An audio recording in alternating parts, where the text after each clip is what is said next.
نحمده ونستعينه ونستغفره ونؤمن به ونتوكل عليه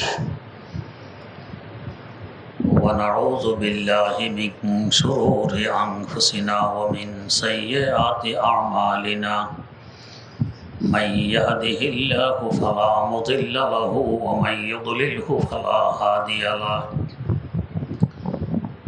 ونشهد أن لا إله إلا الله وحده لا شريك له ونشهد أن سيدنا ونبينا ومولانا محمدا عبده ورسوله أرسله بالحق بشيرا ونذيرا وداعيا إلى الله بإذنه وسراجا منيرا صلى الله تعالى عليه وعلى آله وأصحابه وسلم تسليما كثيرا كثيرا أما بعد فأعوذ بالله من الشيطان الرجيم بسم الله الرحمن الرحيم يا أيها الذين آمنوا اتقوا الله وكونوا مع الصادقين صدق الله مولانا العظيم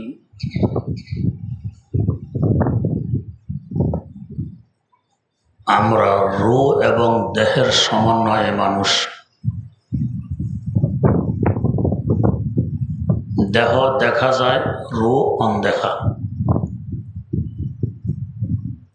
কিন্তু দেহের মূল চালিকা শক্তি হল রূহ।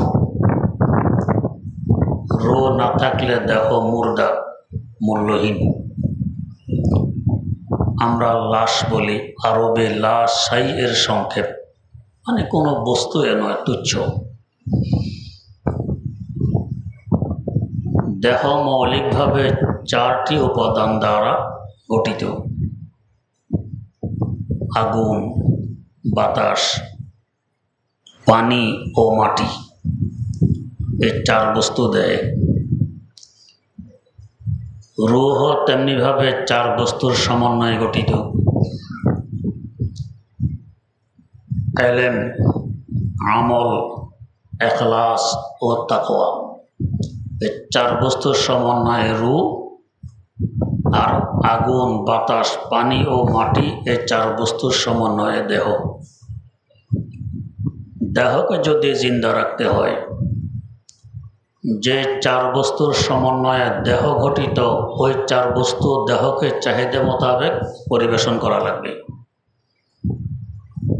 দেহে আগুনের প্রয়োজন।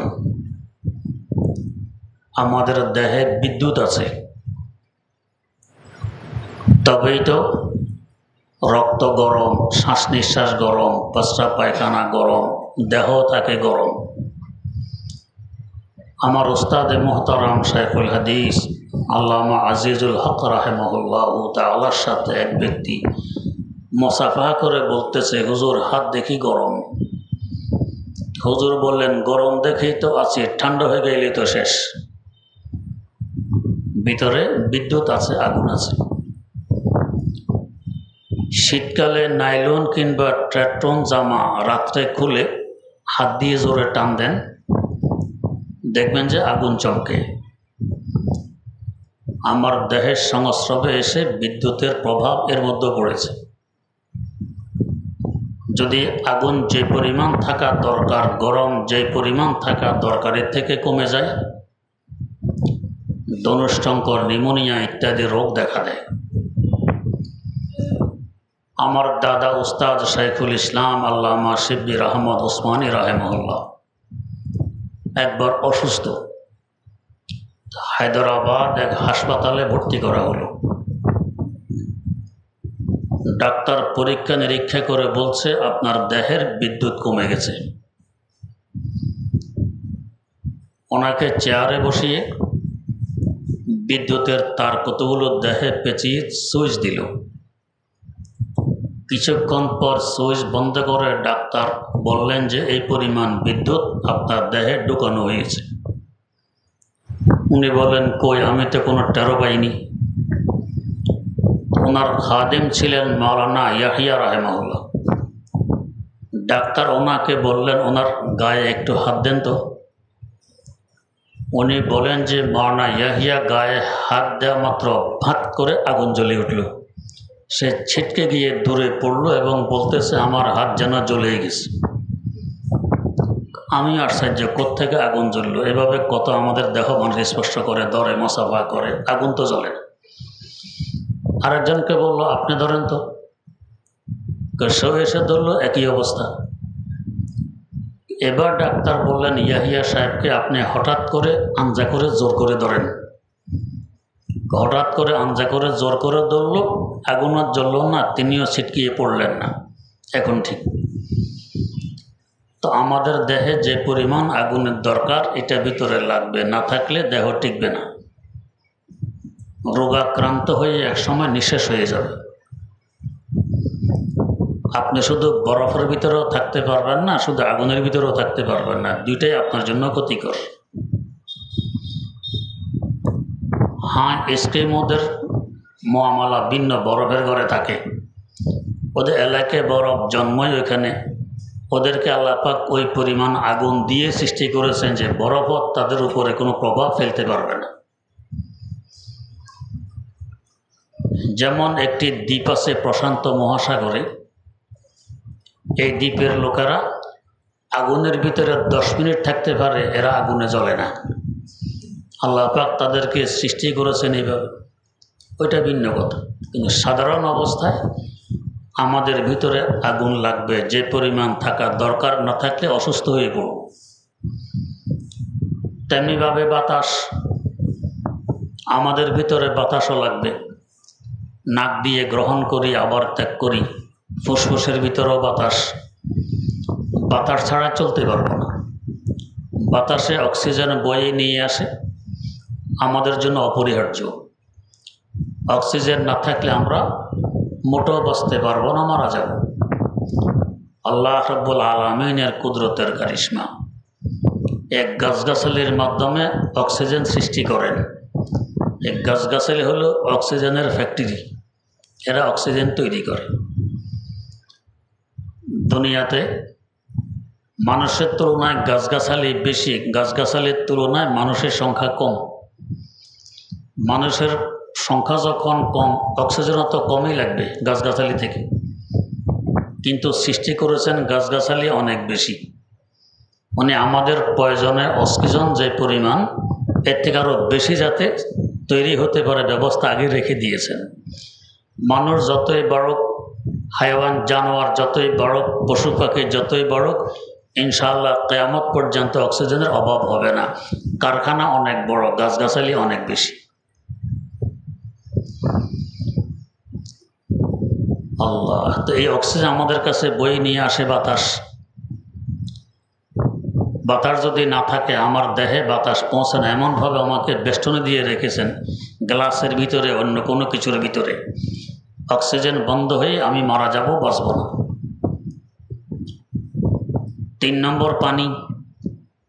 পানির অপর নাম তো জীবনে রেখে দেওয়া হয়েছে। পানি ছাড়া আমরা কেউ বাঁচব না। আমাদের দেহের ভিতরে নির্দিষ্ট পরিমাণের পানি প্রয়োজন। এর থেকে কমে গেলে পানি শূন্যতা দেখা দিয়ে আপনি মারাও যেতে পারেন। তো যেমনিভাবে আগুনের শূন্যতা দেখা দিলে বাঁচব না, বাতাসের শূন্যতা দেখা দিলে বাঁচব না, পানির শূন্যতা দেখা দিলে বাঁচব না। তেমনিভাবে দেহে আছে মাটি। এই মাটির উৎপাদিত ফল ফলাদি শস্য আমাদের দেহের খোরাক। যদি এই খোরাক মাটি থেকে উৎপাদন না করা হয়, আমাদের দেহ টিকবে না। দেহকে খোরাক দিতে হবে। মাটির সৃষ্টির কারণে মাটির থেকে তৈরি খাদ্য দেহকে পরিবেশন করা লাগে। আল্লাহ, মাঝে মধ্যে খালি পায়ে মাটিতে হাঁটতেও হয়, স্বাস্থ্যের জন্য উপকার। আমরা তো টাউনে বন্দরে মাটি পাই না, এই জন্য গ্রামগঞ্জের তুলনায় টাউনের মানুষ রোগাক্রান্ত হয় বেশি। একটা হলো বাতাসেরও দূষিত, বিভিন্ন মিল কারখানা, গাড়ি ঘোড়া ইত্যাদির কারণে বাতাস দূষিত, আবহাওয়া দূষিত, তেমনিভাবে মাটির অভাব, মাটি ব্যয়। দারুল উলুম করাচির একাধিক মাঠ আছে, বড় বড় মাঠে সুন্দর ঘাস লাগানো। তা সকালে অনেকে হাঁটে, কিছু ওস্তাদেরা হাঁটে। এক পাঠান ছাত্র জুতা পায়ে দিয়ে হাঁটতেছে, জুতা পায়ে দিয়ে হাঁটে। আমাদের এক उस्ताद, बड़ा मुरब्बी उस्ताद, देखो कितना बड़ा बेवकूफ़ है, जूतियाँ पैर में दे के ये पैचरी कर रहा है, चल रहा है, क्या फ़ायदा हुआ इसका। तो देखो कत बड़ बेवकूफ़, घासेर ऊपरे हाँटतेছে জুতা পায়ে দিয়ে, তো কী লাভ হইল? জুতা পায়ে দিয়ে ঘাসে হাঁটা যে কথা, পাকার উপরে হাঁটা তো সেই কথা। ঘাসের উপর তো খালি পায়ে হাঁটার দরকার ছিল, দৈহিকভাবে উপকৃত হতে পারত। তো মাটিতে কিছু হাঁটাও লাগে। এই যে আমরা খাই, ভাত বলেন, রুটি বলেন, মাছ বলেন, গোশত বলেন, বাস্তবে সব কি মাটি না? শত মাটি থেকে আসে। আর সরাসরি মাটিও খাই, যদিও সরাসরি খাইলে ক্ষতিকর, সব কিছুরে কিছু রিপেয়ারিং লাগে, সরাসরি খাইলে ক্ষতিকর, তারপরেও কিন্তু খাই। যারা এই নিয়ে গবেষণা করেন তারা বলেন একজন মানুষ বছরে অন্তত 6 কেজি মাটি খায়, 6 কেজি। আমাদের ইচ্ছায় অনিচ্ছায়, জানায় অজানায় 6 কেজি মাটি আমাদের খাওয়া হয়, 6 কেজি। আর টাউনে বন্দরের মাটি খাওয়া তো মানে তাবাররুকাত সহকারে খাওয়া হয়। যখন আন্ডার ড্রেন জ্যাম হয়, পানি উপচিয়ে পড়ে, তো বাঙ্গি এসে ম্যানহোল খুলে ময়লাগুলো বাইরে স্তূপ দিয়ে রাখে। ময়লা এগুলো কি তাবারুক। তো এই ময়লার সাথে সাথে কি সরাই নেওয়া হয়? নেওয়া হয় না। এরপরে গাড়ি ঘোড়ার চাকার ডলায় সব ময়লা রাস্তার মধ্যে আবার বিছিয়ে যায়। সূর্যের তাপে এগুলো সব ধুলাবালিতে পরিণত হয়। গাড়ি যায়, ট্রাক যায়, ধুলাবালি ওড়ে। আর পাশে আরেক বেটা জিলাপি বাজে, সমোসা বাজে, সিঙ্গারা বাজে, ধুলাবালি পড়েনি ওটার মধ্যে। এগুলি কি আসলে তাবাররুক। এগুলি সহকারে খাইতেছি।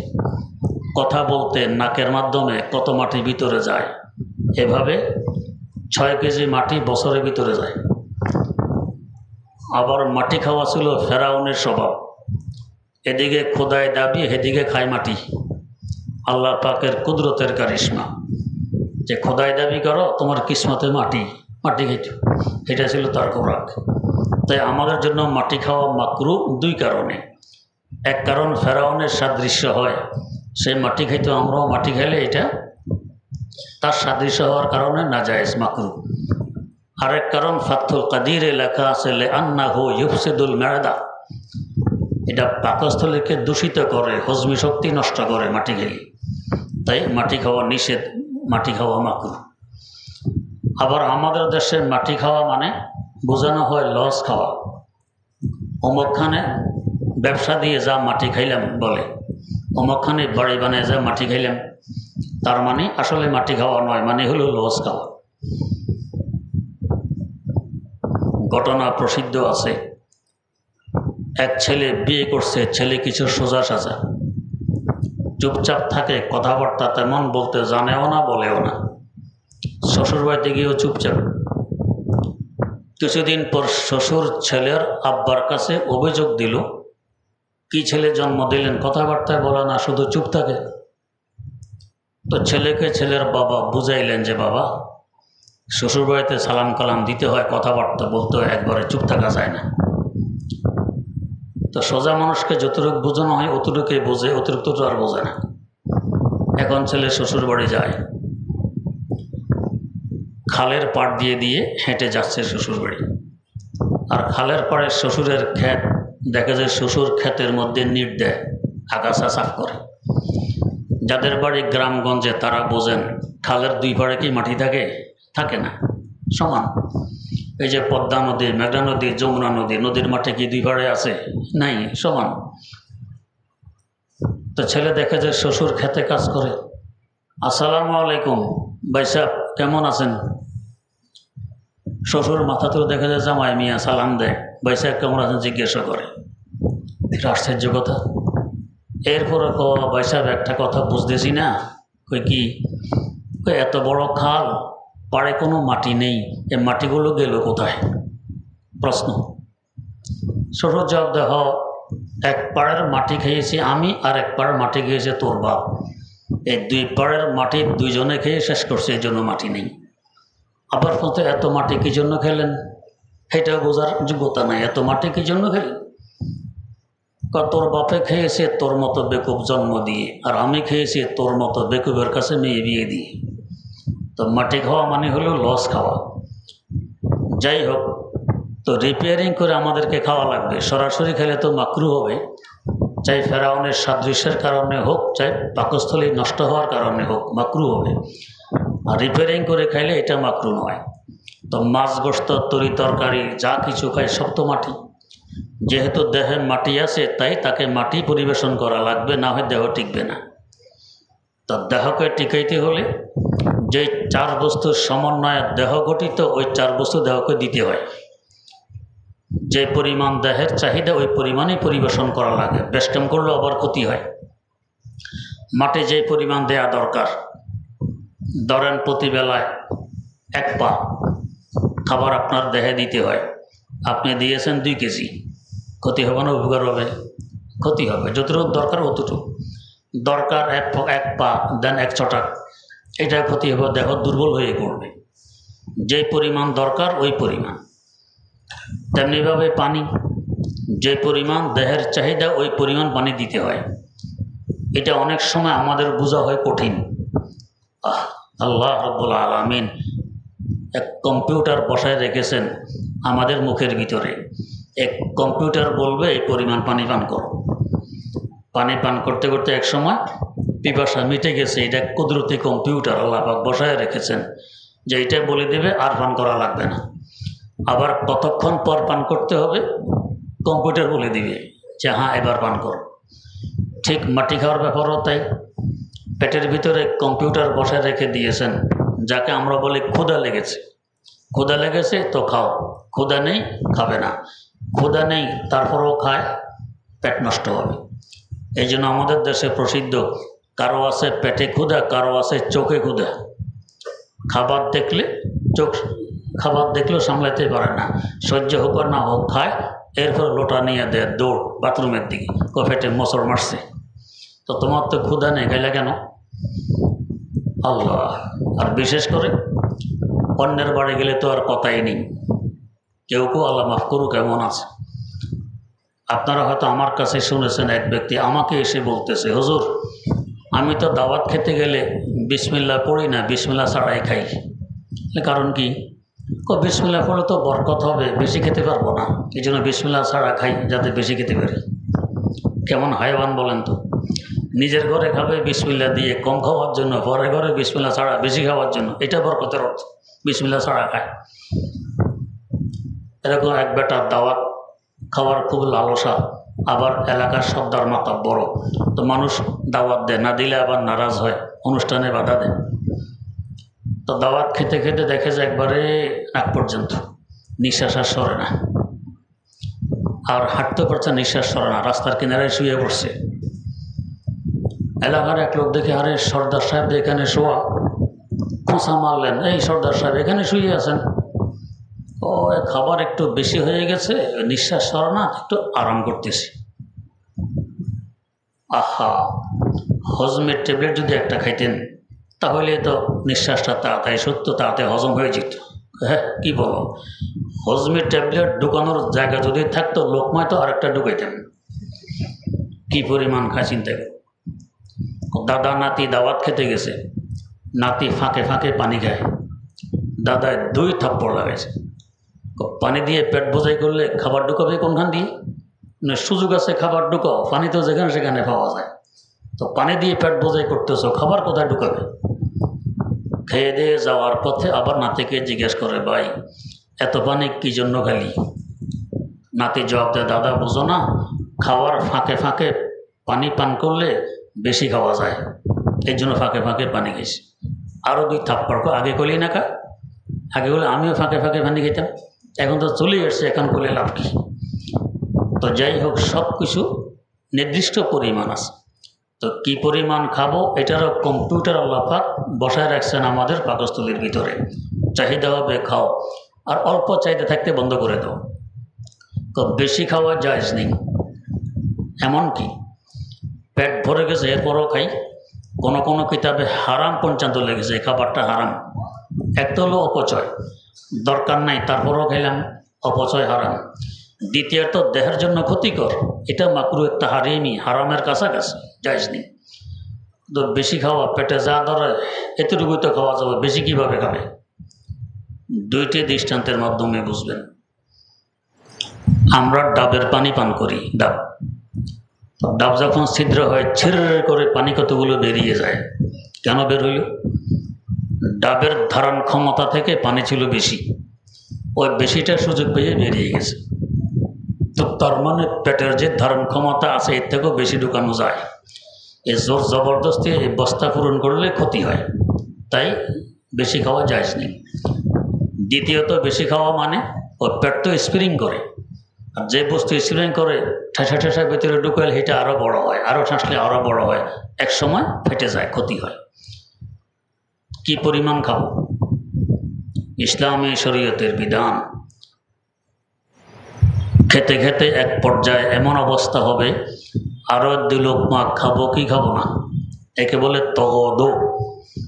আরে 2 লোকমা খাবো কি খাবো না, এই সময় বন্ধ করে দাও। এটা হলো খাওয়া উপকারী খাবার। আরও 2 লোকমা খাবো কি খাবো না, 2 লোকমা খাইয়াই নেই, এটা হলো বেশি খাওয়া, এটা বৈধ নয়। তো চাহিদা থাকতে শেষ করে দিলে উপকার হয়।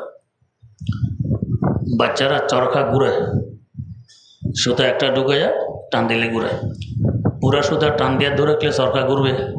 ঘুরবে না। একটু থাকতে ডিল দিতে হয়, তারপর এটা ঘুরবে, আবার টান দিলে ঘুরবে। পেটও এরকম, একটু ডিল দিতে উনা রাখতে হয়, কম রাখতে হয়, তবে এটা উপকারী হবে। আর পুরা সরকার রশি টেনে ধরলাম, সরকার ঘুরবে না। পেট ভর্তি করে ফেললাম, এটা উপকারী হবে না, দেহের জন্য ক্ষতিকর হবে। আর বেশি খাওয়া সাধারণত মানুষের স্বভাবও নয়। বেশি খায় হাতি, বেশি খায় হাতি, আর বেশি খায় কুকুর। যত খেতে পারে খাইতেই থাকে, এই 2 প্রাণী খুব বেশি খায়। আর বেশি খায় মশা। মশা দেখবেন আপনার দেহে বসেছে, আপনি তাড়াইতেছেন না, তার খাওয়া বন্ধ নেই, সই দিয়ে রক্ত চুষতেছে, পিছনের রাস্তা দিয়ে পড়ে যাচ্ছে, কিন্তু সে উঠবে না। এদিকে টানতেছে, এদিকে চলে যাচ্ছে পিছনের রাস্তা দিয়ে, কিন্তু সে উঠবে না, এত লালস। ওস্তাদের কাছে শুনেছি মশা যে সুই ঢুকায় আমাদের দেহে, আল্লাহ পাক তাকে সুই দেওয়ার পর বলে, আল্লাহ এই সুই, তার কাটা, গজাল কোথাও ঢুকাইতে হলে তো হাতুড়ি লাগে, আমাকে শুধু সুই দিলেন, হাতুড়ি যে দিলেন না। হাতুড়ি এমনি তোর উপরে পড়বে। মশা যখন বসে মানুষের থাপ্পড় পড়েনি উপরে, হাতুড়ি এমনি পড়বে, ভিন্ন দেয়া লাগবে না। তো মশার সুই ঢুকালেই হাতুড়ি পড়ে, ভিন্ন দেয়া লাগে না। তো যাই হোক, রাক্ষসে জানোয়ার, হাতি, কুকুর, মশা, এদের খাওয়া দাওয়া বন্ধ নেই, যতই খায় আরও খাবে।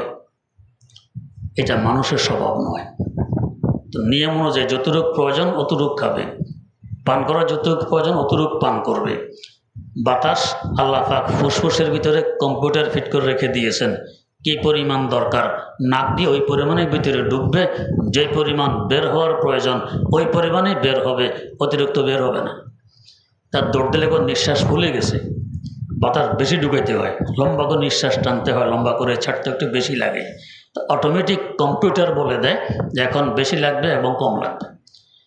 তেমনিভাবে আগুন কমে গেলে একই অবস্থা আল্লাহ পাক পুরা দেহে কম্পিউটার ফিট করে রেখে দিয়েছেন, যে ঠান্ডা লাগতেছে, হাত পা ঠান্ডা হয়ে আসছে, নিউমোনিয়া হয়ে গেছে, এই কম্পিউটার দেখাই দিল আগুন কমে গেছে, এখন আগুনের মাত্রা বাড়াইতে হবে। আমাদের দেহকে ঠিক রাখতে হলে, সতেজ রাখতে হলে যেই 4 বস্তুর সমন্বয়ে দেহ গঠিত, এই 4 বস্তুর দেহকে নিয়ম অনুযায়ী পরিবেশন করা লাগে, না হয় দেহ টিকবে না। 4টা না থাকলে তো টিকার প্রশ্নই নেই। যে কোনো একটা যদি না থাকে দেহ টিকবে না, দেহ নিঃশেষ হয়ে যাবে। এবারে আসুন, দেহের তুলনায় রুহের মূল্য তো অনেক বেশি। দেহ থাকলেই আমি রুহ থাকলে আমি জিন্দা, আমার দেহ পচবে না। কারো কোনো রোগের কারণে পচা ভিন্ন কথা, কিন্তু স্বাভাবিকভাবে দেহটা পচবে না। রুহ দেহ ত্যাগ করে চলে গেল, এখন এই দেহ টিকানো যাবে না, এটা পচবে। ফরমালিন দিয়ে রাখা এটা ভিন্ন কথা, স্বাভাবিক অবস্থায় দেহ পচবে, এটা পচে যাবে। তাহলে দেহকে রক্ষা করলো কে? এই রুহে। রুহ হলো আসল জিনিস। রুহ হয় 4 বস্তুর সমন্বয়ে: ইলম, আমল, ইখলাস ও তাকওয়া। তো দেহকে যেভাবে তার মৌলিক যে 4টি উপাদান, ওগুলো নিয়ম মাফিক পরিবেশন না করলে দেহ টিকে না, নিঃশেষ হয়ে যায়। রুহকেও তার মৌলিক ওই 4 উপাদান ঠিকভাবে পরিবেশন না করলে রুহ নিঃশেষ হয়ে যায়, এই রুহটা মারা যায়। মানুষটা জিন্দা থাকতে পারে, রুহ এটা মারা যায়। কাফের মুশরিকদেরকে আল্লাহ পাক বলেছেন মুর্দা। কোরআনে কারীম আল্লাহ পাক বলেন, ইন্নাকা লা তুসমিউল মাউতা। ও নবী, মুর্দাকে কি আপনি শুনাইতে পারবেন? ওয়াজ করতেছেন কাফের মুশরিককে, আল্লাহ বলেন মুর্দাকে কি শুনাইতে পারবেন? তার মানে আল্লাহর দৃষ্টিতে কাফের মুশরিকরা মুর্দা। কেন মুর্দা? রুহ মুর্দা। যে 4 বস্তু রুহকে জিন্দা রাখার জন্য আবশ্যক ছিল, ওই 4 বস্তুর একটাও তাদের মধ্যে নেই, তাই তারা মুর্দা। তো রুহ জিন্দা মুর্দা এটাও অদৃশ্য। রুহ যেমন অদৃশ্য দেখা যায় না, রুহ জিন্দা মুর্দা ও অদৃশ্য দেখা যায় না। দেহ দৃশ্যমান দেখা যায়, জিন্দা মুর্দাও দেখা যায়। এই রুহকে যদি আমি জিন্দা রাখতে চাই, তাহলে 4টে কাজ অপরিহার্য। রুহকে পরিবেশন করা লাগবে নিয়ম মাফিক। 1 নম্বর হলো ইলম, 2 নম্বর আমল, 3 নম্বর ইখলাস, 4 নম্বর তাকওয়া। ইলম কি? আল্লাহ, আমরা তো মনে করি যে কোনো কিছু বুঝার, যে কোনো কিছু জানাই হলো ইলম। ইলমের অনুবাদ করি শিক্ষা শব্দ দিয়ে, বিদ্যা শব্দ দিয়ে, কিন্তু আসলে যে কোনো কিছু জানার নাম, যে কোনো কিছু বুঝার নাম ইলম নয়। ইলম তো বলা হয় ওই শিক্ষাকে, ওই বিদ্যাকে যে শিক্ষায় কোনো ভুল নেই, যে শিক্ষায় কোনো মিথ্যা নেই, যে শিক্ষায় প্রতারণা নেই, যে শিক্ষায় ধোঁকা নেই, যে শিক্ষায় মিথ্যা নেই, পদস্খলন নেই, এমন নির্ভেজাল শিক্ষাকে বলে ইলম। যে কোনো শিক্ষাকে ইলম বলে না। যদি যে কোনো কিছু শিক্ষাকে ইলম আর বিদ্যা বলা হয়, শিক্ষা বলা হয়, তো আমরা যে বলি শিক্ষা জাতির মেরুদণ্ড, কথা তো 100% সঠিক। যে জাতির কাছে শিক্ষা থাকবে না, জাতি তার অস্তিত্ব টিকিয়ে রাখতে পারবে না। শিক্ষা নিজের অস্তিত্বের জন্য অপরিহার্য। তো শিক্ষা জাতির মেরুদণ্ড। এই যে পকেট মার, মানুষের পকেট কেটে পয়সা বের করে নিয়ে যায়, এ কি আগে শিক্ষা ছাড়া? আগে ট্রেনিং দিয়ে শিখে। এক ছেলে ধরা পড়ছে পকেট কাটতে গিয়ে, কিছু উত্তম মাধ্যম দেওয়ার পরে সে স্বীকার করতেছে কীভাবে ট্রেনিং দিয়ে আসছে। কদুর উপরে কাপড় পেঁচিয়ে হাতে ব্লেড দেওয়া হয়, এই কাপড়টি কাটবে, কদুতে দাগ লাগতে পারবে না। কেমন সূক্ষ্ম ট্রেনিং চিন্তা করুন। কদুর উপরে একটা পাতলা কাপড়, এটা কাটবে, কাপড় কাটবে, কদুতে দাগ লাগবে না। তাইলে এমন হুঁশিয়ারির সাথে পকেট কাটতে হবে যাতে পকেটওয়ালা দেহে কোনো প্রকার আঘাত না লাগে, না সে ধরে ফেলবে। কত সূক্ষ্ম শিক্ষা। তো বলুন তো, পকেট মার শিক্ষা জাতির মেরুদণ্ড, এ তো আছে মেরুদণ্ড ভেঙে দেয়। ডাকাতি শিখে যে কীভাবে আরেকজনের মাল নিয়ে আসতে পারবো, আরেকজনকে খুন করতে পারবো, আমি ধরা পড়বো না, আগে শিখা ছাড়া পারে, আগে এগুলো শিখে আসে। তো ডাকাতের শিক্ষাকে জাতির মেরুদণ্ড, বরং আছে মেরুদণ্ড ভেঙে দেয়। তাহলে যে কোনো কিছু শিখার নাম শিক্ষা নয়। শিক্ষা হলো এমন কিছু শিক্ষা যার মধ্যে মিথ্যা নেই, ধোঁকা নেই, প্রতারণা নেই, বদস্খলন নেই, এমন সলিড কিছু জানার নাম হইল শিক্ষা। আল্লাহ রাব্বুল আলামিন তৌফিক দিলে আর কিছু ব্যাখ্যা বিশ্লেষণ সামনে হবে ইনশাআল্লাহ। সুবহানাল্লাহি ওয়া বিহামদি, সুবহানাকাল্লাহুম্মা ওয়া বিহামদিক, আশহাদু আল্লা ইলাহা ইল্লা আনতা, আস্তাগফিরুকা ওয়া আতুবু ইলাইক।